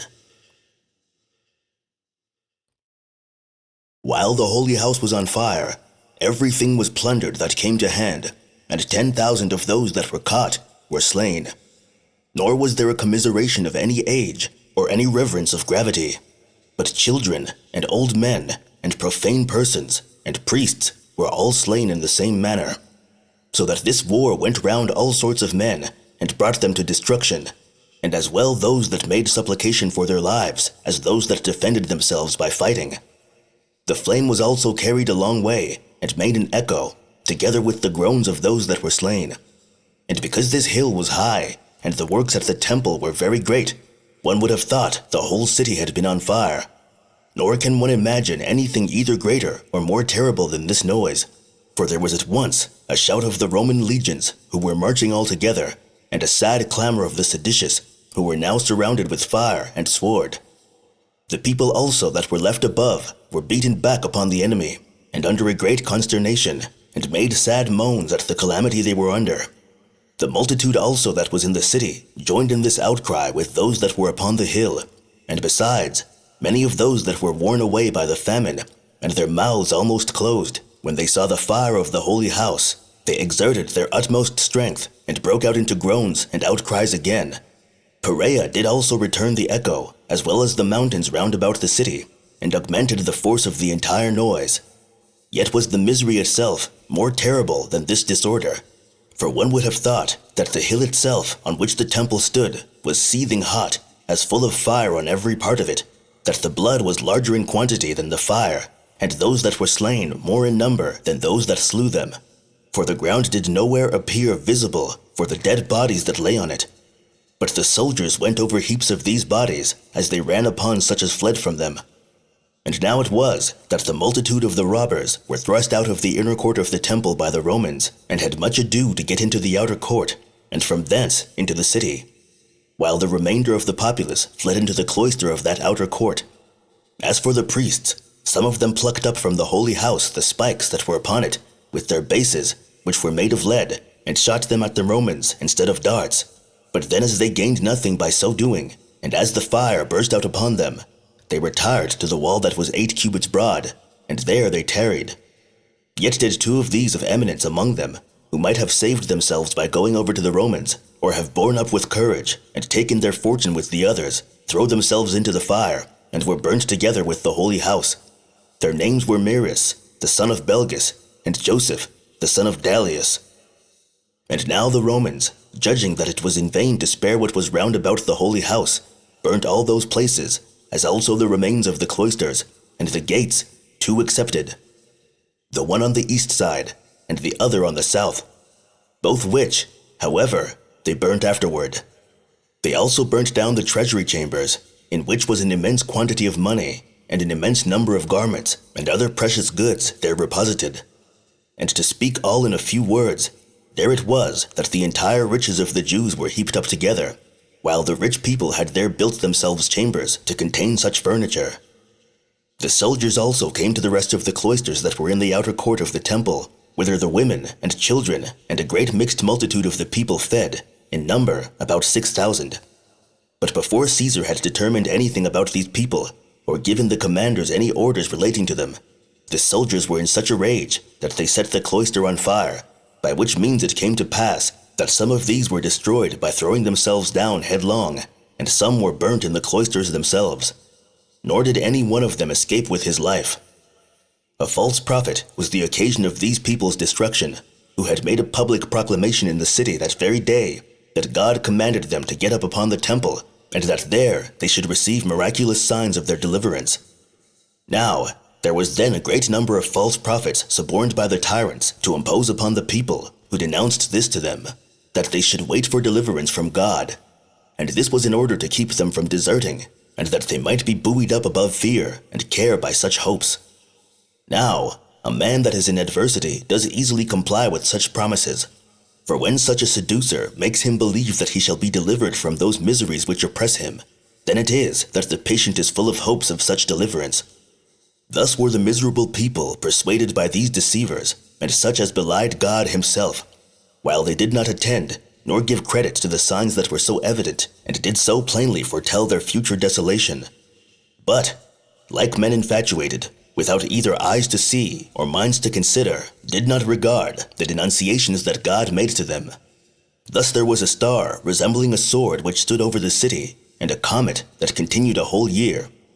Thus also, before the Jews' rebellion, and before those commotions which preceded the war, when the people were come in great crowds to the feast of unleavened bread, on the 8th day of the month Xanthicus, Nisan, and at the 9th hour of the night, so great a light shone round the altar and the holy house, that it appeared to be bright daytime, which light lasted for half an hour. This light seemed to be a good sign to the unskillful, but was so interpreted by the sacred scribes as to portend those events that followed immediately upon it. At the same festival also, a heifer, as she was led by the high priest to be sacrificed, brought forth a lamb in the midst of the temple. Moreover, the eastern gate of the inner court of the temple, which was of brass, and vastly heavy, and had been with difficulty shut by 20 men, and rested upon a basis armed with iron, and had bolts fastened very deep into the firm door, which was there made of one entire stone, was seen to be opened of its own accord, about the 6th hour of the night. Now, those that kept watch in the temple came hereupon running to the captain of the temple, and told him of it, who then came up thither, and not without great difficulty was able to shut the gate again. This also appeared to the vulgar to be a very happy prodigy, as if God did thereby open them the gate of happiness. But the men of learning understood it, that the security of the holy house was dissolved of its own accord, and that the gate was opened for the advantage of their enemies. So these publicly declared that this signal foreshadowed the desolation that was coming upon them. Besides these, a few days after the feast, on the 21st day of the month Artemisius, Jair, a certain prodigious and incredible phenomenon appeared. I suppose the account of it would seem to be a fable were it not related by those that saw it, and were not the events that followed it of so considerable a nature as to deserve such signals. For, before sunsetting, chariots and troops of soldiers in their armor were seen running about among the clouds and surrounding of cities. Moreover, at that feast which we call Pentecost, as the priests were going by night into the inner court of the temple, as their custom was, to perform their sacred ministrations, they said that, in the first place, they felt a quaking, and heard a great noise, and after that they heard a sound as of a great multitude saying, "Let us remove hence." But, what is still more terrible, there was one Jesus, the son of Ananus, a plebeian and a husbandman, who, 4 years before the war began, and at a time when the city was in very great peace and prosperity, came to that feast whereon it is our custom for everyone to make tabernacles to God in the temple, began on a sudden cry aloud, "A voice from the east, a voice from the west, a voice from the four winds, a voice against Jerusalem and the holy house, a voice against the bridegrooms and the brides, and a voice against this whole people." This was his cry, as he went about by day and by night in all the lanes of the city. However, certain of the most eminent among the populace had great indignation at this dire cry of his, and took up the man, and gave him a great number of severe stripes. Yet did not he either say anything for himself, or anything peculiar to those that chastised him, but still he went on with the same words which he cried before. Hereupon, our rulers, supposing, as the case proved to be, that this was a sort of divine fury in the man, brought him to the Roman procurator, where he was whipped till his bones were laid bare. Yet did he not make any supplication for himself, nor shed any tears, but turning his voice to the most lamentable tone possible, at every stroke of the whip his answer was, "Woe, woe to Jerusalem." And when Albinus, for when he was then our procurator, asked him who he was, and whence he came, and why he uttered such words, he made no manner of reply to what he said, but still did not leave off his melancholy ditty, till Albinus took him to be a madman, and dismissed him. Now, during all the time that passed before the war began, this man did not go near any of the citizens, nor was seen by them while he said so, but he every day uttered these lamentable words, as if it was his premeditated vow,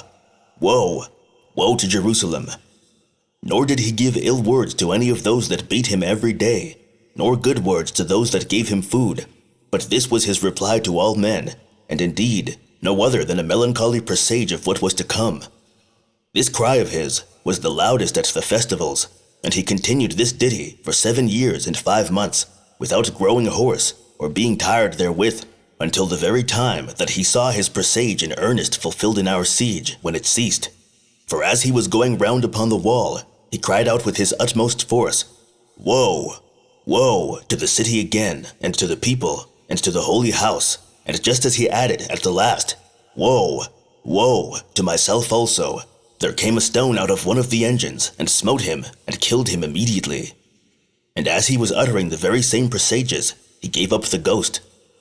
Now, if any one consider these things, he will find that God takes care of mankind, and by all ways possible foreshadows to our race what is for their preservation, but that men perish by those miseries which they madly and voluntarily bring upon themselves. For the Jews, by demolishing the tower of Antonia, had made their temple foursquare, while at the same time they had it written in their sacred oracles that then should their city be taken, as well as their holy house, when once their temple should become foursquare.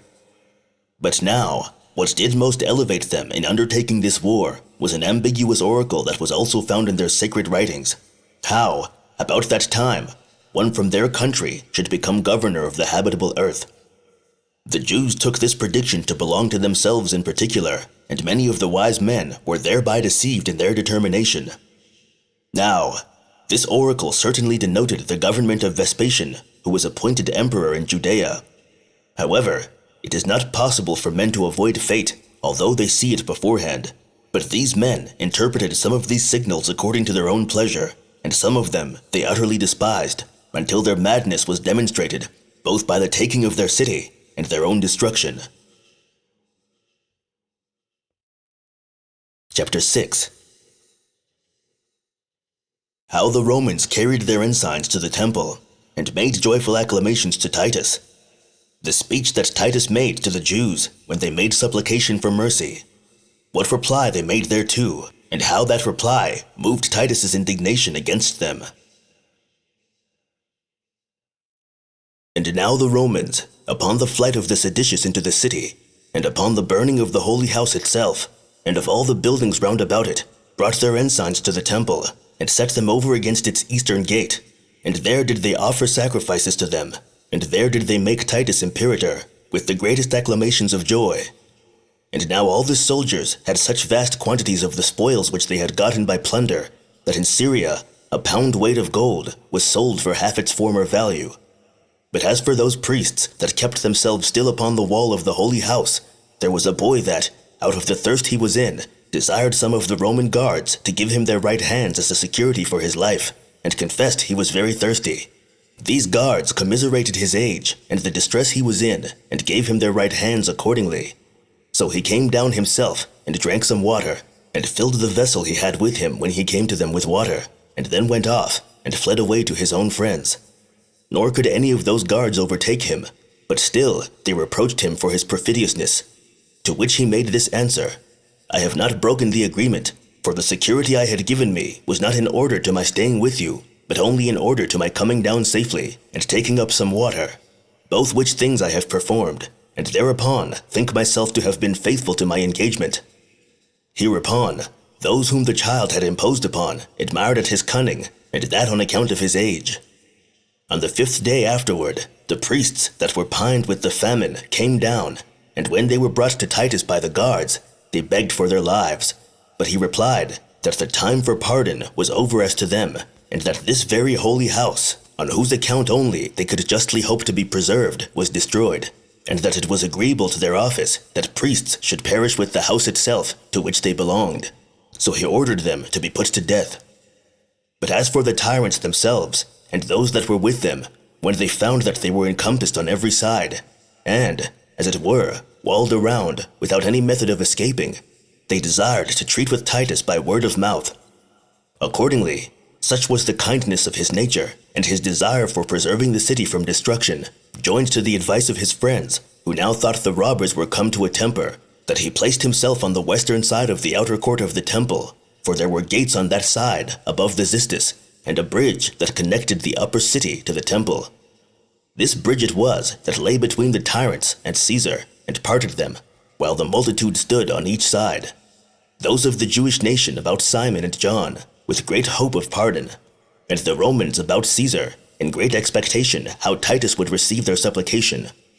So Titus charged his soldiers to restrain their rage, and to let their darts alone, and appointed an interpreter between them, which was a sign that he was the conqueror, and first began the discourse, and said, I hope you, sirs, who are now satiated with the miseries of your country, who have not had any just notions, either of your great power or of your own great weakness, but have, like mad men, after a violent and inconsiderate manner, made such attempts as have brought your people, your city, and your holy house to destruction. You have been the men that have never left off rebelling since Pompey first conquered you, and have, since that time, made open war with the Romans. Have you depended on your multitude, while a very small part of the Roman soldiery have been strong enough for you? Have you relied on the fidelity of your confederates? And what nations are there, out of the limits of our dominion, that would choose to assist the Jews before the Romans? Are your bodies stronger than ours? Nay, you know that the strong Germans themselves are our servants. Have you stronger walls than we have? Pray, what greater obstacle is there than the wall of the ocean, with which the Bretons are encompassed, and yet do adore the arms of the Romans?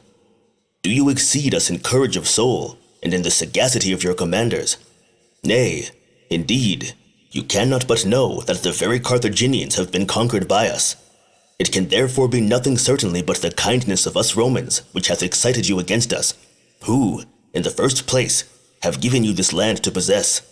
and in the next place, have set you over kings of your own nation, and in the third place, have preserved the laws of your forefathers to you, and have withal permitted you to live, either by yourselves or among others, as it should please you. And what is our chief favor of all, we have given you leave to gather up that tribute which is paid to God, with such other gifts that are dedicated to him. Nor have we called those that carried these donations to account, nor prohibited them, till at length you became richer than we ourselves, even when you were our enemies, and you made preparations for war against us with your own money. Nay, after all, when you were in the enjoyment of all these advantages, you turned your too great plenty against those that gave it you, and like merciless serpents, have thrown out your poison against those that treated you kindly. I suppose, therefore, that you might despise the slothfulness of Nero, and, like limbs of the body that are broken or dislocated, you did then lie quiet, waiting for some other time, though still with a malicious intention, and have now shown your distemper to be greater than ever, and have extended your desires as far as your impudent and immense hopes would enable you to do it. At this time, my father came into this country, not with a design to punish you for what you had done under Cestius, but to admonish you. For had he come to overthrow your nation, he had run directly to your fountainhead, and had immediately laid this city waste. Whereas he went and burnt Galilee and the neighboring parts, and thereby gave you time for repentance, which instance of humanity you took for an argument of his weakness, and nourished up your impudence by our mildness. When Nero was gone out of the world, you did as the wickedest wretches would have done, and encouraged yourselves to act against us by our civil dissensions, and abused that time when both I and my father were gone away to Egypt to make preparations for this war. Nor were you ashamed to raise disturbances against us when we were made emperors, and this while you had experienced how mild we had been, when we were no more than generals of the army. But when the government was devolved upon us, and all other people did thereupon lie quiet, and even foreign nations sent embassies and congratulated our success to the government, then did you Jews show yourselves to be our enemies. You sent embassies to those of your nation that are beyond Euphrates to assist you in your raising disturbances.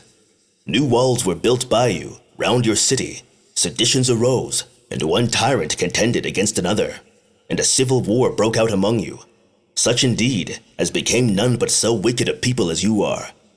I then came to this city as unwillingly sent by my father, and received melancholy injunctions from him. When I heard that the people were disposed to peace, I rejoiced at it. I exhorted you to leave off these proceedings before I began this war. I spared you even when you had fought against me a great while. I gave my right hand as security to the deserters. I observed what I had promised faithfully. When they fled to me, I had compassion of many of those that I had taken captive. I tortured those that were eager for war in order to restrain them. It was unwillingly that I brought my engines of war against your walls. I always prohibited my soldiers, when they were set upon your slaughter, from their severity against you. After every victory, I persuaded you to peace, as though I had been myself conquered. When I came near your temple, I again departed from the laws of war, and exhorted you to spare your own sanctuary, and to preserve your holy house to yourselves.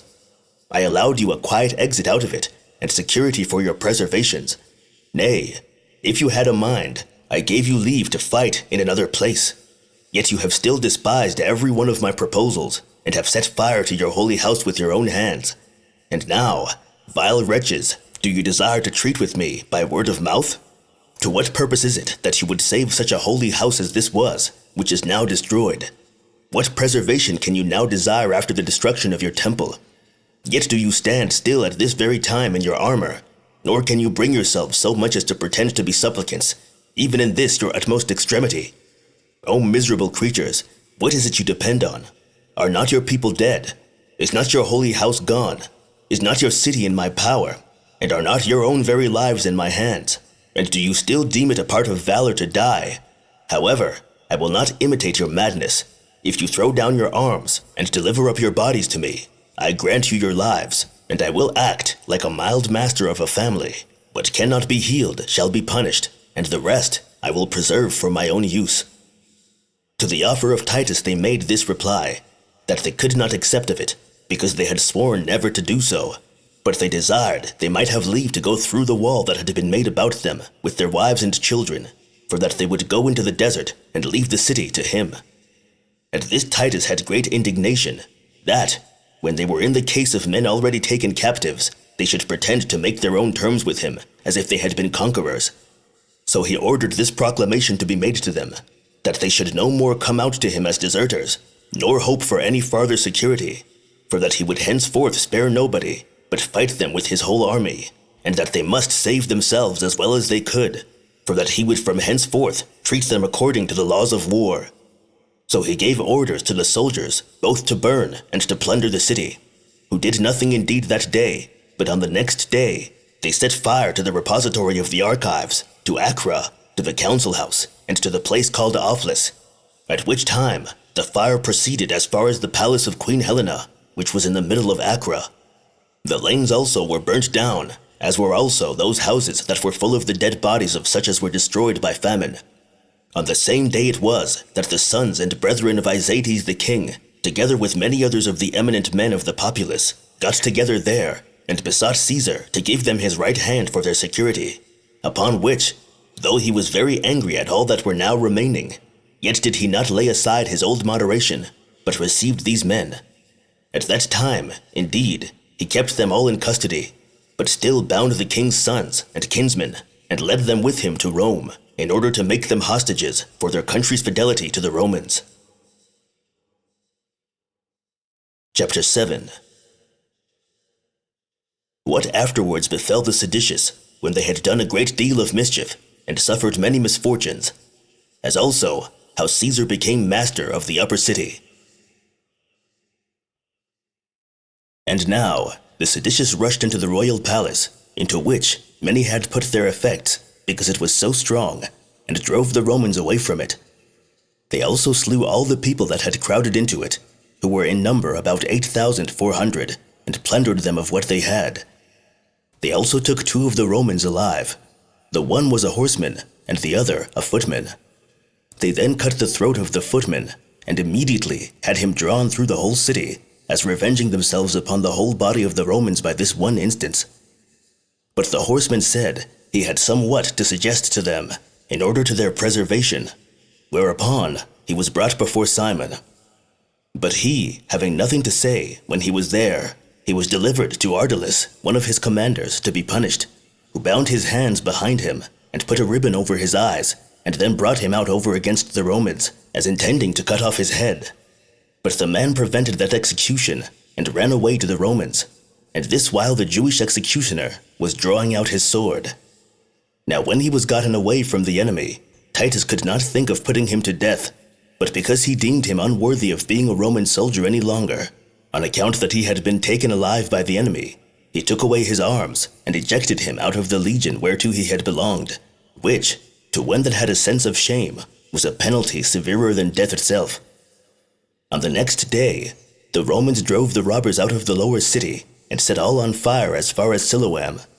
These soldiers were indeed glad to see the city destroyed, but they missed the plunder, because the seditious had carried off all their effects, and were retired into the upper city. For they did not yet at all repent of the mischiefs they had done, but were insolent, as if they had done well. For as they saw the city on fire, they appeared cheerful, and put on joyful countenances in expectation, as they said, of death to end their miseries. Accordingly, as the people were now slain, the holy house was burnt down, and the city was on fire. There was nothing farther left for the enemy to do. Yet did not Josephus grow weary, even in this utmost extremity, to beg of them to spare what was left of the city. He spake largely to them about their barbarity and impiety, and gave them his advice in order to their escape, though he gained nothing thereby more than to be laughed at by them,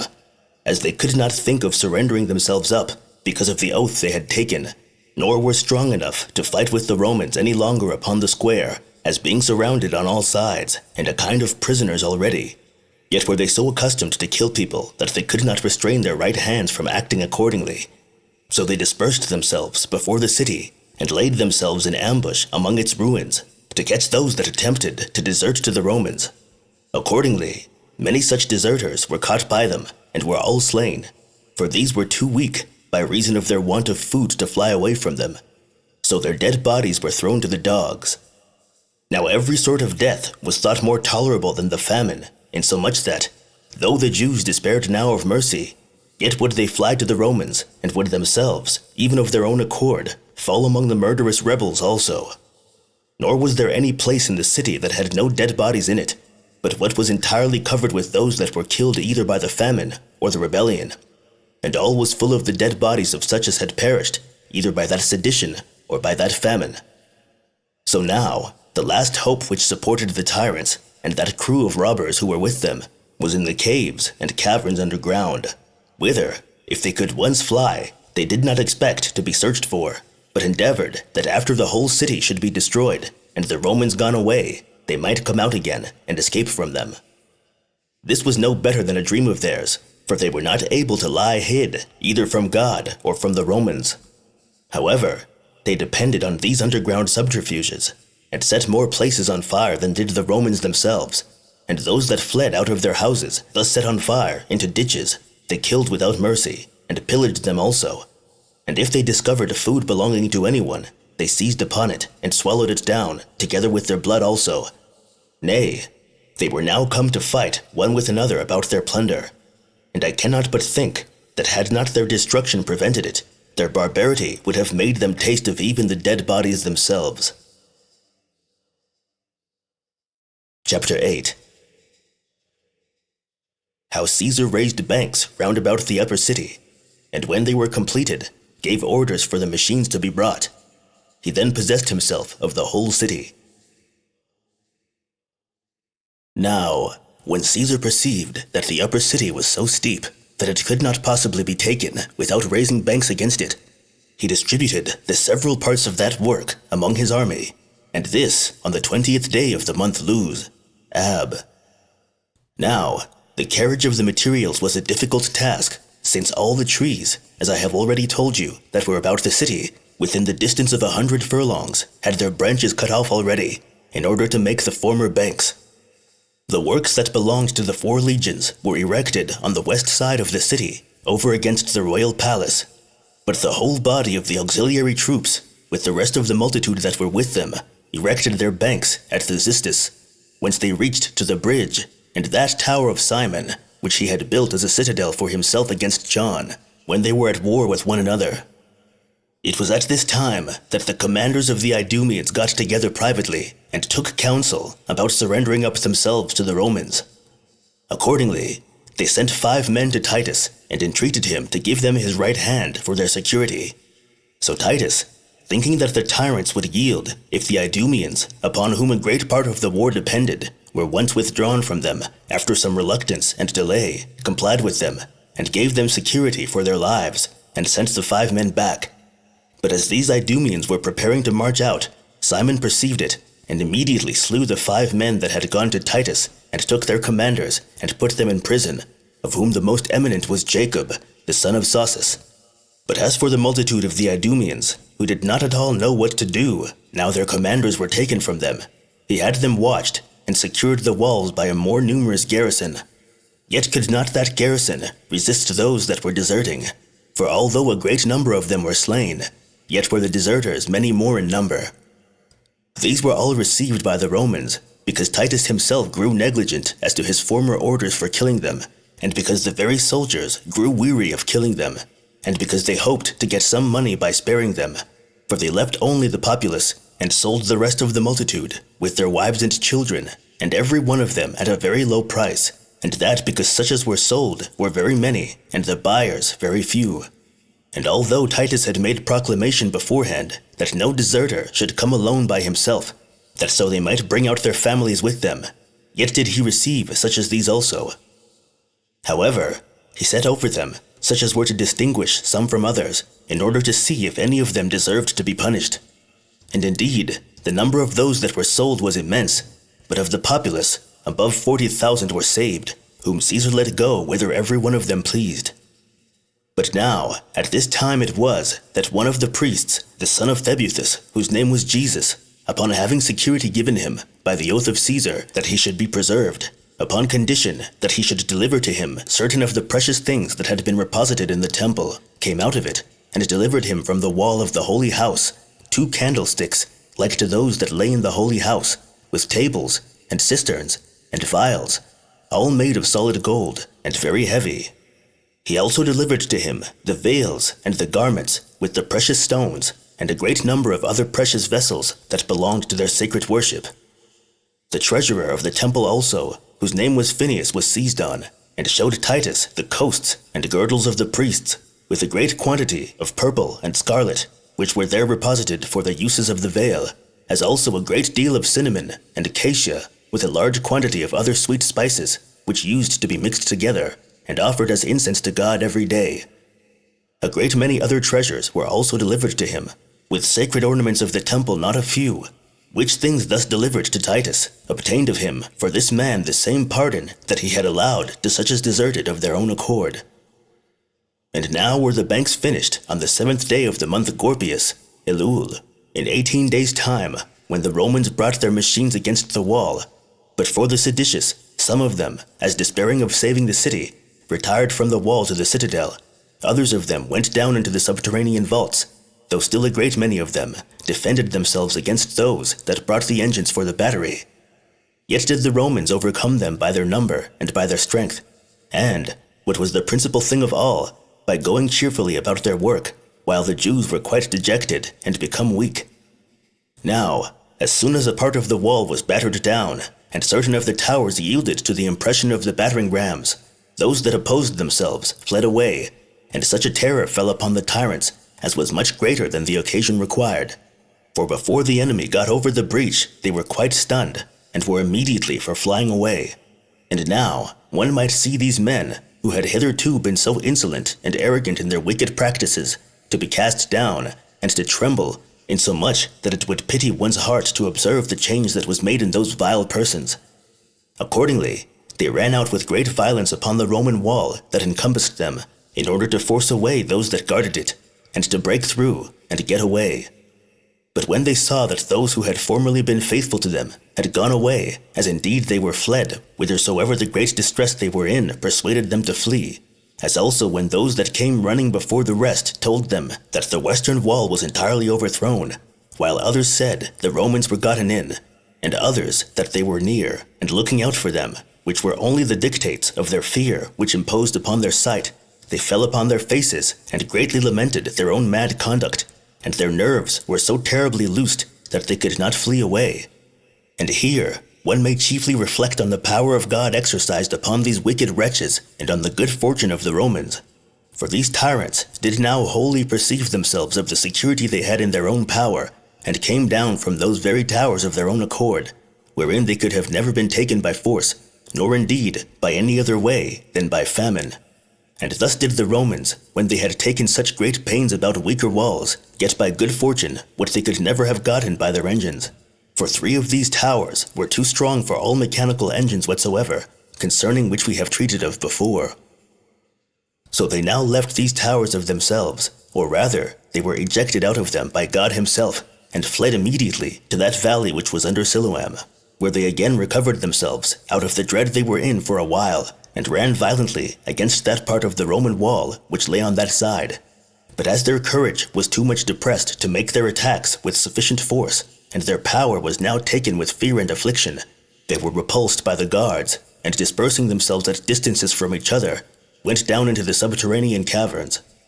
So the Romans, being now become masters of the walls, they both placed their ensigns upon the towers, and made joyful acclamations for the victory they had gained, as having found the end of this war much lighter than its beginning.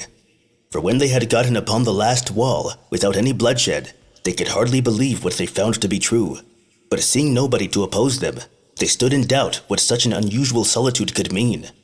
But when they went in numbers into the lanes of the city, with their swords drawn, they slew those whom they overtook without mercy, and set fire to the houses whither the Jews were fled, and burned every soul in them, and laid waste a great many of the rest. And when they were come to the houses to plunder them, they found in them entire families of dead men, and the upper rooms full of dead corpses, that is of such as died by the famine. They then stood in a horror at this sight, and went out without touching anything. But although they had this commiseration for such as were destroyed in that manner, yet had they not the same for those that were still alive, but they ran every one through whom they met with, and obstructed the very lanes with their dead bodies, and made the whole city run down with blood, to such a degree indeed that the fire of many of the houses was quenched with these men's blood.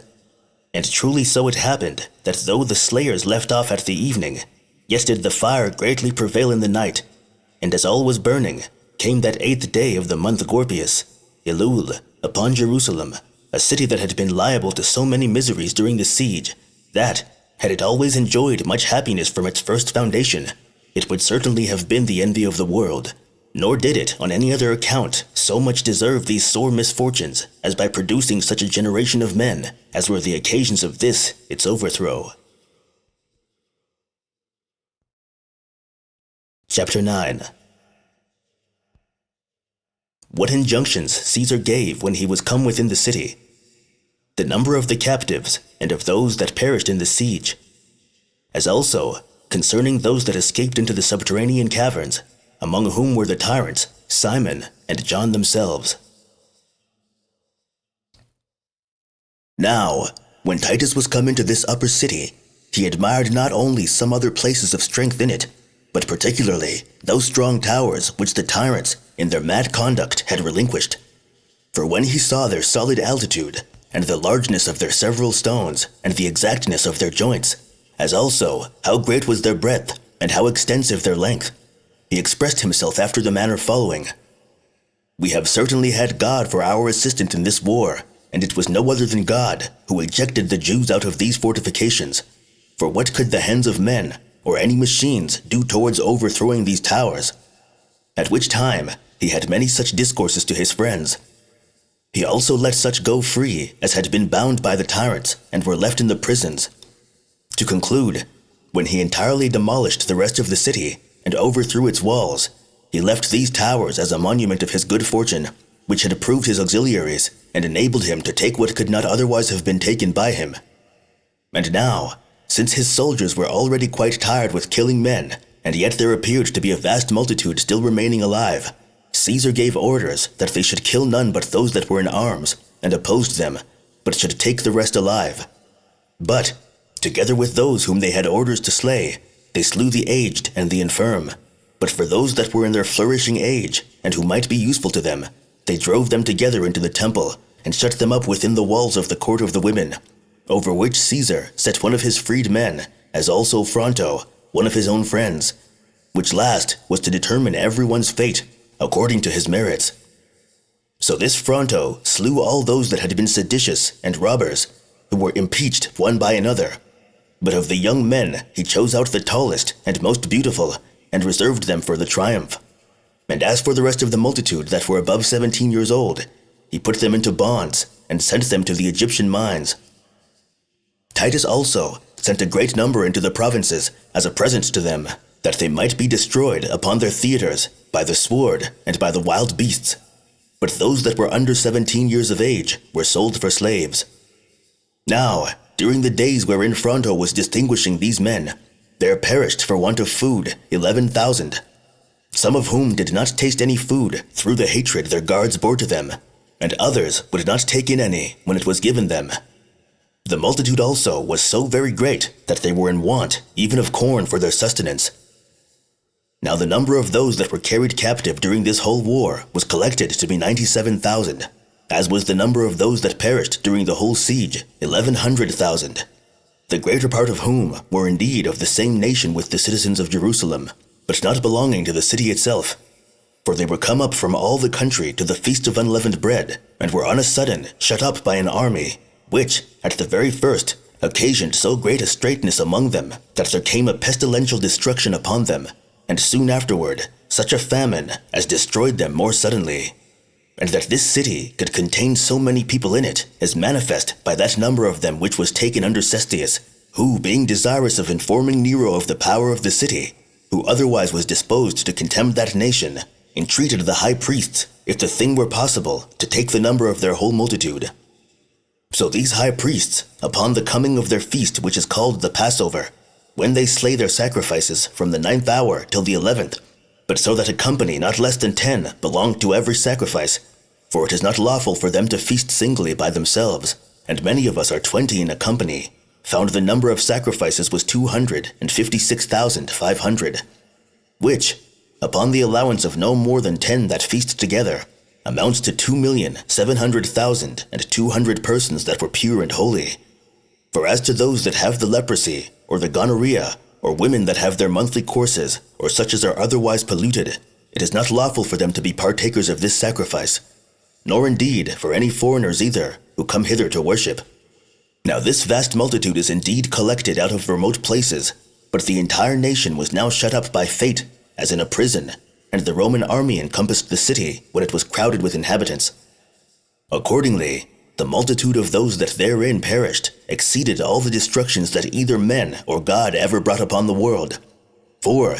to speak only of what was publicly known, the Romans slew some of them, some they carried captives, and others they made search for underground, and when they found where they were, they broke up the ground, and slew all they met with. There were also found slain there above 2,000 persons, partly by their own hands, and partly by one another, but chiefly destroyed by the famine. But then, the ill savor of the dead bodies was most offensive to those that lighted upon them, insomuch that some were obliged to get away immediately, while others were so greedy of gain that they would go in among the dead bodies that lay in heaps and tread upon them, for a great deal of treasure was found in these caverns, and the hope of gain made every way of getting it to be esteemed lawful. Many also of those that had been put in prison by the tyrants were now brought out, for they did not leave off their barbarous cruelty at the very last, yet did God avenge himself upon them both in a manner agreeable to justice. As for John, he wanted food together with his brethren in these caverns, and begged that the Romans would now give him their right hand for his security, which he had often proudly rejected before. But for Simon, he struggled hard with the distress he was in, till he was forced to surrender himself, as we shall relate hereafter. So he was reserved for the triumph, and to be then slain, as was John condemned to perpetual imprisonment. And now the Romans set fire to the extreme parts of the city, and burnt them down, and entirely demolished its walls. Chapter 10. That whereas the city of Jerusalem had been 5 times taken formerly, this was the 2nd time of its desolation. A brief account of its history. And thus was Jerusalem taken in the 2nd year of the reign of Vespasian, on the 8th day of the month Gorpius, Elul. It had been taken 5 times before, though this was the 2nd time of its desolation. For Shishak, the king of Egypt, and after him Antiochus, and after him Pompey, and after them Sosius and Herod took the city, but still preserved it. But before all these, the king of Babylon conquered it, and made it desolate, 1,468 years and 6 months after it was built. But he who first built it was a potent man among the Canaanites, and is on our tongue called Melchizedek, the righteous king, for such he really was. On which account he was there the first priest of God, and first built a temple there, and called the city Jerusalem, which was formerly called Salem. However, David, the king of the Jews, ejected the Canaanites, and settled his own people therein. It was demolished entirely by the Babylonians, 477 years and 6 months after him. And from King David, who was the first of the Jews who reigned therein, to this destruction under Titus, were 1,179 years. But from its first building till this last destruction were 2,177 years. Yet hath not its great quantity, nor its vast riches, nor the diffusion of its nation all over the habitable earth, nor the greatness of the veneration paid to it on a religious account, been sufficient to preserve it from being destroyed. And thus ended the siege of Jerusalem. End of Book 6.